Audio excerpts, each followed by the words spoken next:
ఏదైతే మొన్న వరదలు ఏదైతే చుట్టుముట్టినటువంటి పరిస్థితిలో మరి యొక్క అర్ధరాత్రి ఏదైతే 5 బోట్లు ఏదైతే ప్రకాశం బ్యారేజీని ఢీకొన్నటువంటి సందర్భంలో ఆ యొక్క బోట్స్ని తొలగించేటువంటి ప్రక్రియను గత వారం రోజుల నుంచి కూడా రాత్రి పగలు కూడా ఇటు ఇంజనీర్స్ కానీ అటు ఏజెన్సీ కానీ అందరూ కూడా సమిష్టిగా కృషి చేస్తున్నప్పటికీ కూడా ఏదో ఒక అంతరాయం అనేది కలుగుతున్నటువంటి పరిస్థితిని స్వయంగా మీరు కూడా చూస్తూ ఉన్నారు.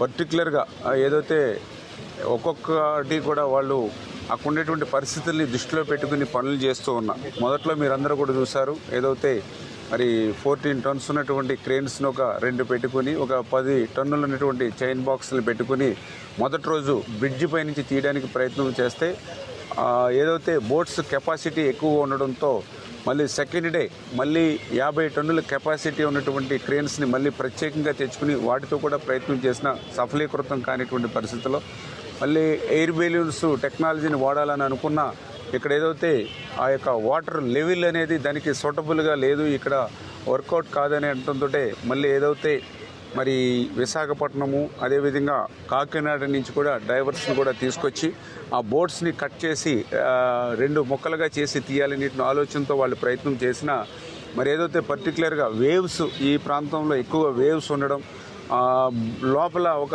1 అవర్ 2 అవర్స్ నుంచి డ్రైవర్స్ కూడా ఉండేటువంటి పరిస్థితి ఆ బ్యారేజ్ దగ్గర వేవ్స్ అయ్యి ఉండడం వల్ల వాళ్ళు కూడా సాధ్యం కాని పరిస్థితులు అది కూడా డిలే అవుతూ ఉండడం.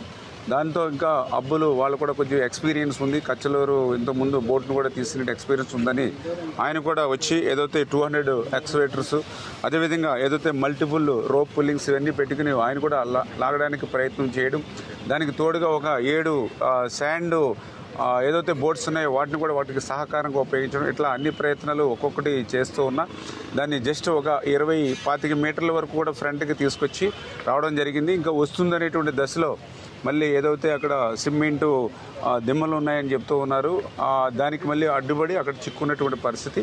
నిన్ననే మళ్ళీ ఈ వాటర్ పుల్లింగ్ చేసి దాని ద్వారా పైకి కొద్దిగా వాటర్లో లిఫ్ట్ చేయాలని ఆలోచనతో నిన్న పనిచేశారు. దానివల్ల ఒక 2 ఫీట్ పైకి లేచినటువంటి పరిస్థితి, ఇంకా ఒక 1 ఫీట్ పైకి లేస్తే అప్పుడు ఫ్రంట్కి రావడానికి అవకాశం ఉంటుందని అంటూ ఉన్నారు. అంచేత ఏదైతే ఇప్పుడు మళ్ళీ ఆ ప్రయత్నం కూడా చేసి ఈరోజు ఏదైనా ఒక బోట్ని తీసుకురావడం అనేది కొంచెం సక్సెస్ అవుతే మిగిలిన 2 బోట్లు కూడా తీసుకురావడానికి వీలు పడుతుందని ఆ దిశలో మరి పనులు చేస్తున్నటువంటి పరిస్థితి.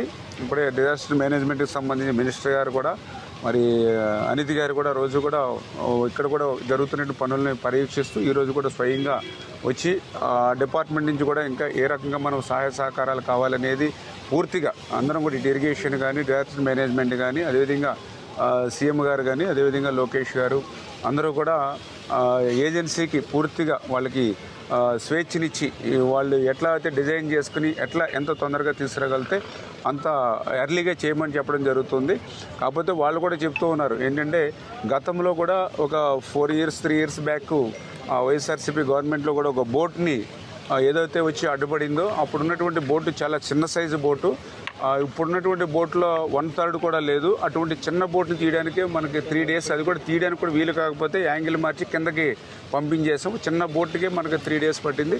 ఇది బ్యారేజీకి మళ్ళీ ప్రమాదం లేకుండా, ఎందుకంటే కొన్ని టెక్నాలజీ చెప్తున్నారు కొద్దిగా మనం బ్లాస్ట్ చేసి కూడా దాన్ని చేయొచ్చని, కానీ మళ్ళీ ఇక్కడ ఉండేటువంటి బ్యారేజీకి కానీ వీటికి కానీ ఏ ఇబ్బంది కలగకూడదన్న ఉద్దేశంతో ఆ పనులు చేయడం వల్ల కొంత ఆలస్యం అవుతున్నా పర్ఫెక్ట్గా చేస్తామని చెప్పడం జరుగుతుంది. బోట్ కూడా మనం ఆల్రెడీ మొదట 40 టన్నులు అనుకున్నాం వెయిట్, తీరా చూస్తే ఇప్పుడు 80 నుంచి 100 టన్నుల వరకు కూడా బోట్ వెయిట్ ఉంటుంది. దగ్గర 300 టన్నుల శాండ్ని యథేచ్ఛగా ట్రాన్స్పోర్ట్ చేసేటువంటి విధంగా ఈ బోట్స్ని తయారు చేశారు. దీనికి ఆల్రెడీ ఐరన్స్ కూడా చాలా ఎక్కువ, ఆల్రెడీ లోపల ఇన్నర్ ఒకటి మళ్ళీ అవుటరు మళ్ళీ ఎక్కడికక్కడ మళ్ళీ ఐరన్ బెల్ట్స్ ఇట్లాగా 3 టైప్స్ స్ట్రక్చర్ ఐరన్తో ఉండడం వల్ల వెయిట్ పెరుగుతుంది. కట్ చేద్దామని కూడా వీలు కాని పరిస్థితి. ఇటువంటి ప్రతిబంధకాలు ఎన్ని అయినప్పటికీ కూడా ఇక్కడ ఉన్నటువంటి అధికారులు కానీ ఏజెన్సీ కానీ 24 అవర్స్ వర్క్ చేస్తూ ఉన్నారు. దాన్ని కూడా మేము అటు డిజాస్టర్ మేనేజ్మెంట్ కానీ ఇటు ఇరిగేషన్ కానీ మేము కూడా మానిటరింగ్ చేస్తూ ఉన్నాం.